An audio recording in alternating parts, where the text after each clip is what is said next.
said, the heck with it, we're leaving the reservation. And many of them went, and they were called non-treaty or summer wanderers. But this was the most it's ever been. Thousands of them. It's also kind of the last big bison hunt. There was an attempt for a winter campaign, but a general by the name of Crook's column got bogged down here. The bitter cold here. It's called the Tongue River Campaign too. So in the summer of 1876, the plan was to use this as an excuse to destroy the Lakota and force them on the reservation full time. A lot of people wanted this land that was ceded to the tribes forever. And so the way it was is that they claimed, well, they were violating a treaty because the gold was discovered in the Black Hills. So it's going to be a massive three-pronged column. A column here that actually was defeated in a battle called Rosebud, a column from Missoula, and a column from Bismarck, North Dakota, Fort Abraham Lincoln. And that's the one that the 7th Cavalry, under the command of second in command, was General Custers. The commander of a guy named Sturgis was in the east recruiting. He really had much to do with it. He just took off. His son was there. And their plan was, because in the summer it was really hard to find these nomadic tribes because they would just disappear, scatter, was 3 columns would bottle them down, bottle them up someplace right here, defeat them, force them on the reservation, and open up this land to the United States. And when they got to the Yellowstone River right about here, the overall commander, a general by the name of Alfred Terry, he sent the 7th Cavalry down the Rosebud into the mountains here. And has anyone ever been through here? Has anyone been to the Little Bighorn? A few people have. Were you old enough to remember? Just it's really pretty around there. That's kind of flat point, but there's mountains nearby. It's pretty rugged. I'm more rugged than you think about from that area of the country. And they found the trail of a encampment that appeared to be significantly larger than they expected. But here's the thing: a large encampment, really large one, was 1,000. That was almost unimaginable because they ran out of food so fast. They couldn't get that big. As it turns out, this might have been 6 or 7 times bigger.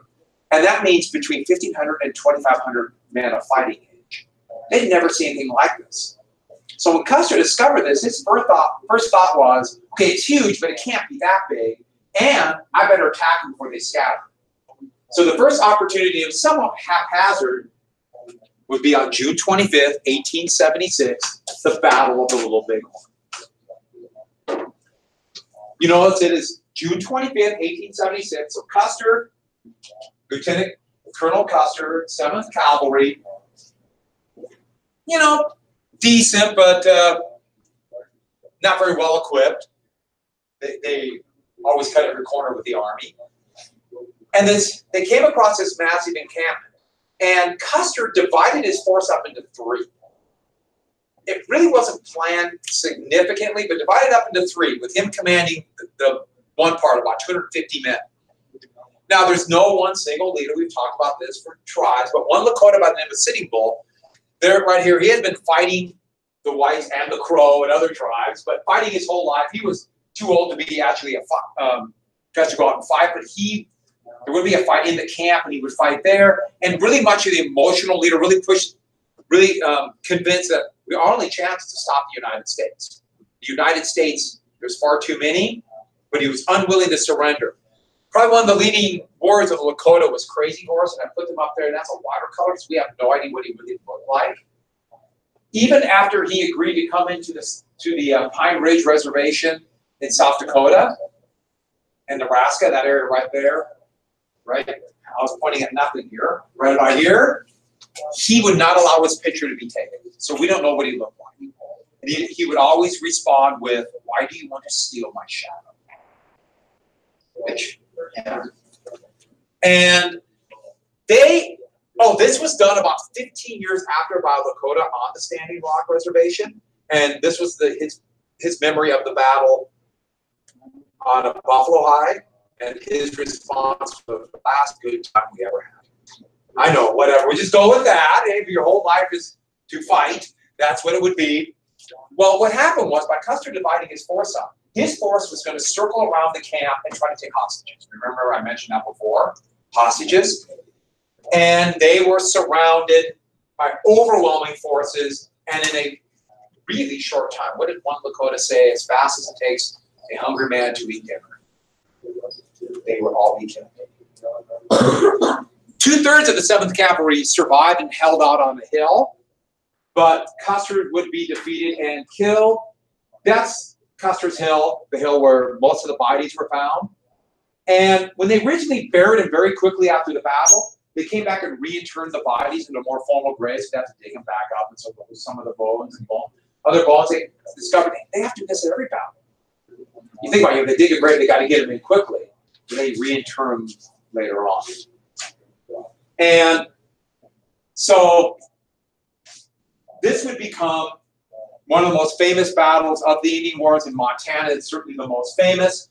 Partially, too, because nationwide, the Anheuser-Busch Company put out this as advertisement of the battle. And everybody then knew it as Custer's Last Stand, which is really just not the right name at all. But because of this painting, which is one of the most famous, not at all accurate either. Custer in the middle, fighting to the end. Almost certainly not like that. And no, we did not have long hair. You don't go on campaign with long hair. You probably can understand why. You don't get a wash, and it's easier to find lice if you have short hair. The fun of that. But Mr. Mahalis just came here. You bet.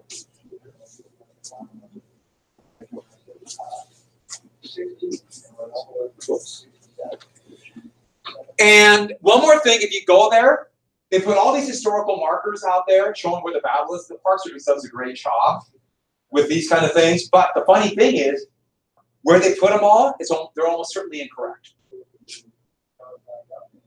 All the interpretations of the battle have changed through more recent scholarship and archaeological digs. And so all the spots where they have where a battle took place, no, they're the wrong spots. But they're kind of stuck because they have the road there.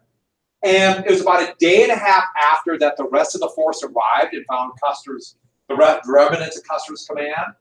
And there was that huge encampment that scattered into small groups.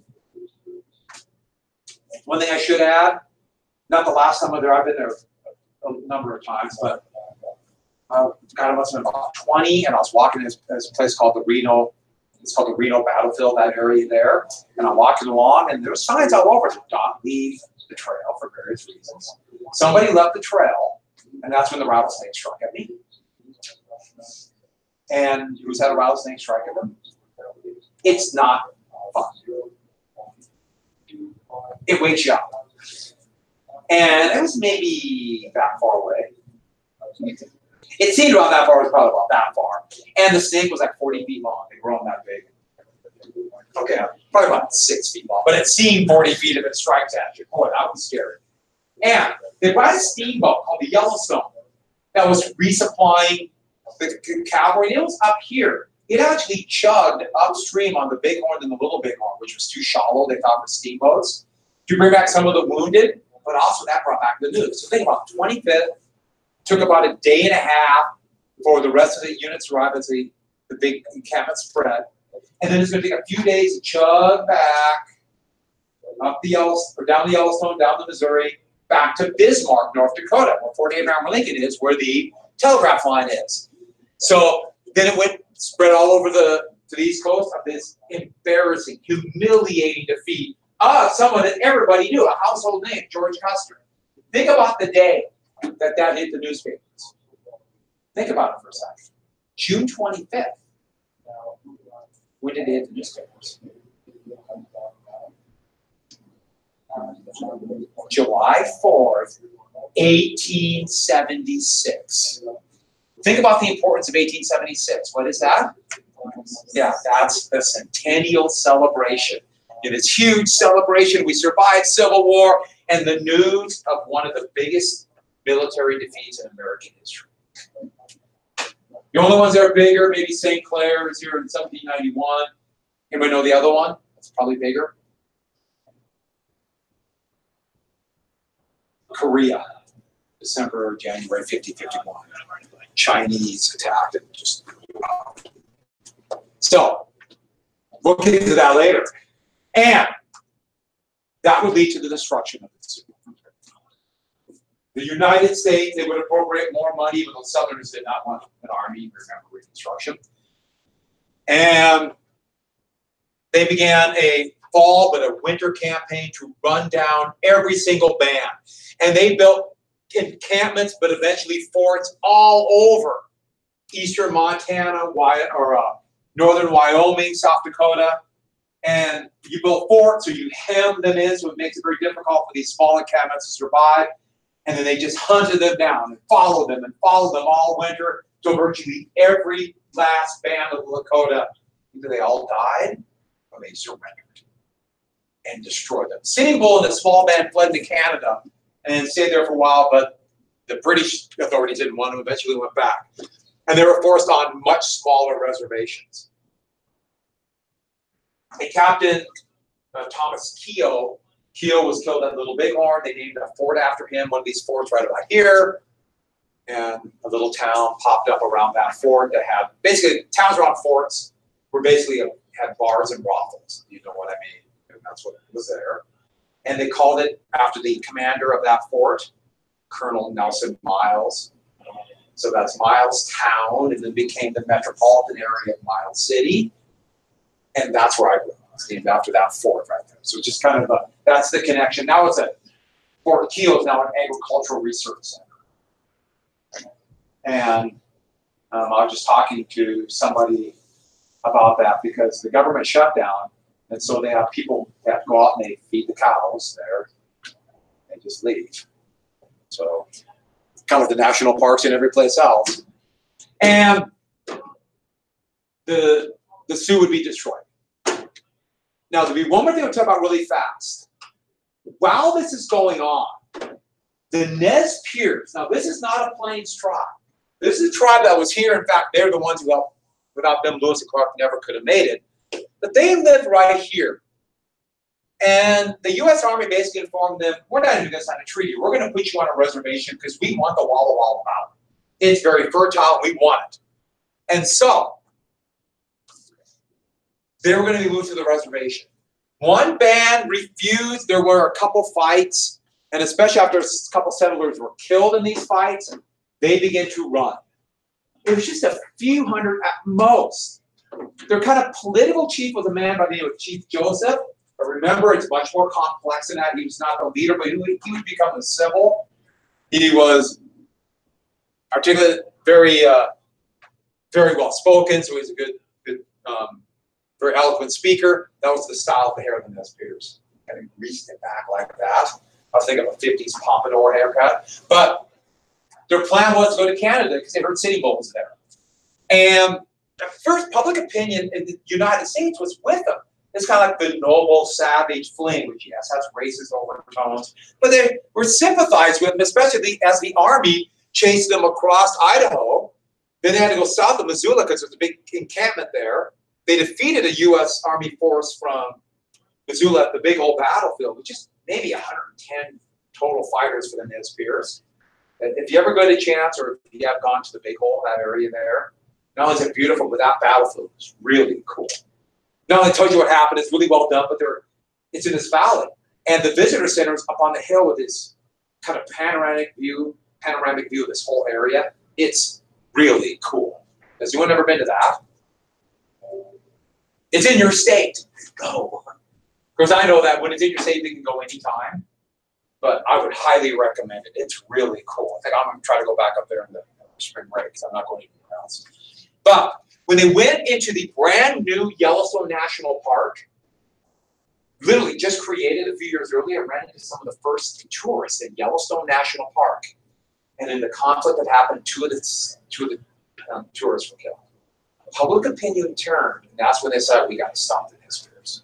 Worried they might link up with the Lakota, who were totally defeated, but still thought might happen. So when they fled across this part of Montana, remember all those forts are there, they could have made it to Canada, but they were exhausted and stopped right up here at the Verapal Mountains, and the Army under Niles surrounded them, and they were forced to surrender. And so this would be a really example, I think. There's a few others, but this tragic kind of last stand, desperately trying to hold on against overwhelming odds and then getting defeated. The Northern Cheyenne would do the same thing. A big band took off, tried to get to Canada too, and they were stopped right here. That's what was the Northern Cheyenne Reservation in Montana. Even though the Cheyenne, their home area is like here. We have a reservation here. Right next to their mortal enemy, the Crow. It's you want to have some fun, go get it, those two together. Go get a basketball game between Landy and Hart. That is something to see. And so, the Bureau of Indian Affairs, they administered the reservations for the U.S. government, part of the Department of the Interior, and Indian agents would run it. So there'd be an Indian agent appointed for each reservation. Here are all the reservations today. And you notice most of the biggest, New Mexico, Arizona, Montana has a lot. And this would be known, infamous for graft. Remember I gave you that term graft before. Do you remember graft? Remember what that is? Stealing money from the government. These Indian agents would appropriate money. So they would get money to feed and clothe and provide shelter on these reservations. They just pocket half of it. Because part of the deal to go on the reservations were, okay, you give up your land, but then the U.S. government promises to care for the people on the reservations for how long? Forever. That's the deal. You stole your land, we'll pay for it. Now, we can all argue about what the best way to care or how you define that, but that's what happened, and they were stealing from them. And reservations were areas of absolute misery. Part of the reason they left in 1876 after Black Hills is because they weren't getting the food they were promised. And by the 1880s, there's outright starvation on these reservations. They're not getting food at all. They could do a little bit of hunting, but you can imagine how quickly the areas would be hunted out. And they really didn't know how to farm. In fact, for a lot of them, in the summer, it'd be the first time they were ever hungry. Before the bison were killed, that was a time, those were happy times for the most part, relative. And so, think about the misery on here. There were less than 225,000 American Indians left by 1880. When Columbus arrived in the United States, there were probably between 15 and 20 million American Indians just in the United States, what is now the United States.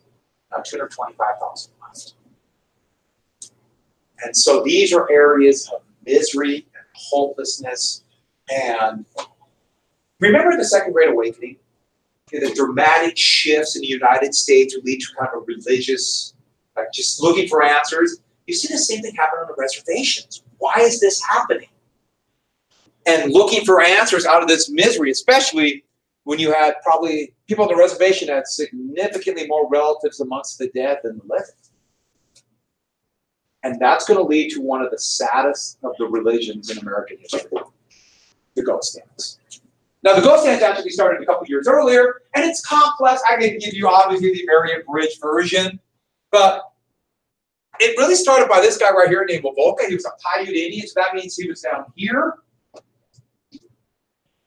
And he had spent a lot of time at a Protestant missionary school, and so he took what he learned, kind of combined, which happens all the time, kind of combine different beliefs, with a kind of European Christian tradition with its own Paiute religious tradition, and came up with what it would become known as a ghost dance, a little more complex than that. And it spread like wildfire over the next years. Because it promised a number of things, but the very cheap version is basically, if you believed enough and did a special dance, and soon wore a special ghost shirt, and believed enough and did it, your ancestors will come back. Times will be like they were. And as it spread to other tribes, and you imagine how it shifted with each different person, and either they wanted to believe something else or they'd use it to get followers. Soon it would be the bison would come back. And then the whites would leave. And when Indian agents and, especially civilians that heard about whites would leave, that there was like, oh God, it's going to be another Indian war like 1875, 1876. But by then, the tribes were decimated. There's no way that could happen. But they panicked. And the big focal point, once again, would be the Lakota. in South Dakota. Sitting Bull, it's got a picture right there, had come back from Canada. He joined Buffalo Bill's Wild West show. Have you ever heard of that? Buffalo Bill, a very famous scout and buffalo hunter, was actually much better at marketing. And he would take, he got a bunch of many different trucks together, and they would, and then cowboys and all these people would come out, and then that's when like Annie Oakley, a sharpshooter, would become famous in the Buffalo Bill's Wild West show. And they would travel around, set up a big tent, and they would reenact a buffalo hunt and trick shooting. And then they had people actually who were at the Battle of Little Bighorn kind of do a reenactment of the Battle of Little Bighorn. And people loved them. This was by far the most popular show of that era. Heck, they took the whole thing to England for a while. Sitting Bull actually went with him for a while because he wanted to see where these people were coming from. And he, when he did that for a while, came back, and he had decided that, well, he didn't believe in the ghost dance, thought it wasn't good, or he actually thought it was bunk, but he liked the fact that it's kind of got the people together, gave them something to believe after, after what had happened. And by the winter of 1889, or going into the winter of 1889, the ghost dance religion was actually dying. It was in decline. You had a big explosion, nothing really changed, started declining. But it was then that President Harrison, Benjamin Harrison, had sent the army out to stop the potential war. There was no war. There was nothing. It was dying. It was all done. All done. Anybody know why I sent soldiers out? That's actually a really good guess. Politics. The Republicans weren't doing very well in the midterm elections. A war would happen. Find something to get people fired up, especially in the very brand new state of South Dakota. He wanted 2 Republican members of the Senate. So he thought if we can gin up a war, I get Republicans. That's what he wanted. Didn't work. But they sent troops out. And the first idea, arrest Sitting Bull. Best way to stop it. In the process, they murdered him. Sitting Bull was murdered, and this triggered absolute panic. And a number left the Standing Rock reservation here, a few hundred, and in the middle of winter, it's December of 1889, took off to the Pine Ridge Reservation down here. The U.S. Army sent cavalry to stop them. This attack, it was an attack. And when the cavalry arrived, they realized they're just mostly the elderly or children. It was the same exact regiment that Custers had, the 7th Cavalry. But at a place called Wounded Knee, their new commander decided they should rearm or disarm the few men with weapons, and that would trigger. Okay, the United States would call this the Battle of Wounded Knee, but it was the Wounded Knee Massacre, where there would be some hard fighting at first, but there just weren't very many of Lakota with guns. And this is in early January. In fact, the anniversary of this was just 3 days ago. And they opened up and killed about 300 and mowed them down. There's a weapon that Custer did not want to bring because it would slow him down. Have you ever heard of a Gatling gun? Now, a Gatling gun was invented in the Civil War and had 7 barrels, and you would turn a crank. The barrels would turn, kind of rotate. And every time it rotated, a bullet would go in, and it fires. So if you kept it very constant, it could fire about 200 rounds a minute. It jammed all the time. There were a lot of problems with it. But they had those, they had fast pop, rapid-firing 3-inch howitzers, and it was a slaughter. Killed over 300, and here are the dead bodies frozen in the snow, where they had to use pickaxes to try to dig a place for them to live. And this is the chief of that, and he was frozen in that position when they gunned him down first. And Wounded Knee would become in many ways a symbolic end of the way the Indian Wars were. That's why we include that here. That's why we started with Sand Creek and ended with Wounded Knee. And this will become a big symbol. In the 1970s, when American Indians all were trying to fight for more rights, but especially economic rights, one of the focal points would be right there, would be Wounded Knee. The fight for rights there. There'd be a couple pretty nasty standoffs there. You know, the poverty rate on reservations is between 50 and 80%, depending on the reservations. So there's a lot of things that there, you know, a lot of issues that in the 1970s, it's called the American Indian Movement. We'll get to when we get to the 1970s, focus on there. And what of the American Indians? Wounded Knee happened in 1890, but now, after they were basically defeated by 1880, the United States is sitting there going, now what? What do we do with them on reservation? You know, that's what they look at. What do we do? We have this problem, called it the Indian problem, which is a scary term. What do we do? Well, let's make them into white farmers. How do we get to Paul McCartney? He's English. You don't count him. What happened? I love the drummer. And this became the Reformers' slogan.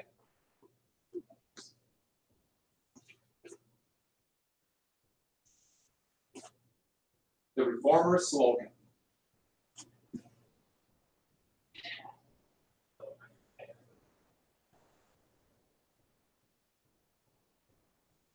And these are ones that are sent to an Indian school with the Burke Act. And you notice now we say here they're all the influences of the tribe that made them into savages, and they could never actually be assimilated. And now they're like good white farmers, which, by the way, it should show you how crazy that was, because they're never going to be white. Remember, this was the most racist time in history. And the very way of saying that shows how this whole reform idea would be a disaster, and it would be. The Dawes Act would have such impact, it's hard to even put into terms. The whole idea was, okay, we've got to get them out of these tribes because that's what's destroying them. Not the fact that they're starving to death. No, it's that they're in a tribe. And they give up their tribal membership, and then we'll give them a homestead. Do you remember how big a homestead was? How many acres? Yeah, 160 acres. And then in 20 years, they would own it. Then they could become good farmers. Now, how many of them knew how to farm? Yeah, maybe one. They didn't farm. They were a different type. That wasn't the way they survived. Which, of course, if you live on the high plains, that's rain enough to farm that way. And so, this was the plan. Here's the thing, that they went out and they surveyed all the reservation land, and then a few tribal members, wherever it might be, would give up their tribal allegiance and get a farm. But they didn't take all the homesteads after they surveyed it. Here's the big thing then. What did they do with that land? You notice? That's why I put that on. They opened up the land on the reservations to non-tribal members. Where the heck? I thought I put down. I meant to type. I thought maybe I accidentally erased it. But that's what it meant. It opened up to whites. And whites began to scoop up that land. Whites began to scoop up that land. I really thought I typed that in. I thought about it. Think about the Indian agents. They immediately saw this as a great way to make money. They divvied that land up. And once they knew we're going to open this up to whites, what kind of land did they give tribal members? And then they took a little money under the table and gave the good land, especially along river, valley bottoms, to whites. They gave it to whites. And then, in Indian territory, they just opened it all up. That was supposed to be Indian land forever. And that's where you get a massive land rush, where they let people just come in and literally just come in. They basically set a day up, and you had one day to set a flag up and claim land. Even though they let some people pay a little extra money, they could claim land. In land all over Oklahoma. And this would kind of, in many ways, kind of give Oklahoma a lot of their folklore. Because the saying was, if you want to get that land, you better get there sooner than later. And that's why Oklahoma's the Sooner State. And so if you watch, I watch college football, and you watch Oklahoma, they have the state wagon come out for the Sooners. That's represented the land rush, basically stealing land from somebody. It's just an interesting little bits of lore you find out that, oh, it's just a wagon. No, it's a little more complex than that. But that is why once all that happened, and then a lot of the farmers didn't make it and they sold their homesteads anyways. To this day, over 50% of all land on reservations in the United States today owned by people who are not reservation members. I have a lot of friends who are known to Cheyenne. I remember going through near Landy on the reservation, and there are all these prosperous farms. I remember my friend's mom. She was Mrs. Bighorn. That's all I remember her first name. And how he's really made her mad and sad because these prosperous farms, and they were owned by people on reservation. Wow. She knew the land they got. She knew all about that. So let's backtrack a little bit. Remember I told you about the poverty rate? Do you see why? That's why the poverty rate is so high on reservations. You know, if you rig the system against them, it's going to be pretty tough. And that is why there are a lot of problems on reservations. A lot of it stems with all kinds of issues, but nothing more important than that Dawes Act. That Dawes Act is huge. How do you make a living if there's no way to make a living? And think about it for a second. Just think. If you think tomorrow is going to be even worse than today, how do you act today?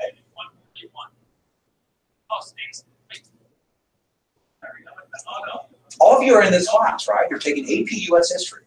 It's a hard class. It's a class that you expect to get something out of. Sure, you might like history or whatever, but there's also things you want to get out of this. Because you have expectations that you're going to come out of this and things will be better tomorrow. It's worth it. Just imagine if you thought tomorrow not going to be better. How would you act today? Would you care about school? Would you care about getting ready for a job? Would you care about how your house looks or saving money for tomorrow? Or, well, would you care about any of that? These are real things that go on when there's not hope. And this is what the Dawes Act did. So there are complex reasons why things happen. And this is a biggie. Do not forget the Dawes Act. So you look at poverty at places and you got to realize it's not accidental. It happened. They thought they were reformers. And then one more thing, what about the kids? That's Carlisle School. We're going to force, basically they would kidnap their kids and force them to go to these boarding schools. And the boarding schools get this great reputation. There's Carlisle where they'd be turned into fine young Americans, but these were actually just torture chambers. And children would be coerced to act and dress like what they said white Americans must be. So they must wear this. If they're not wearing or have their hair clothes or they have their hair sewn like they would say a white young boy or young girl would be, they would be severely beat. In fact, there's one school near one of the schools near St. Libre, which is on the Lone Cheyenne Reservation, and same friend of mine, but their grandmother went to it. And she said, we told them that the slogan of the school was, the informal slogan was, beat the Indian out. And her feet were so scarred from being caned on the bottom of her feet, because she would say her grandparents' names, that said it to Cheyenne, to say it there, they would beat the bottom of her feet with a cane, she could hardly walk. They're just torture chambers. And these will go on for years until they would finally, there'd be a little bit of change, but this would be short-lived because of World War II and a number of things, but they did a new deal. So we have a few things that finish tomorrow, we'll get to the West.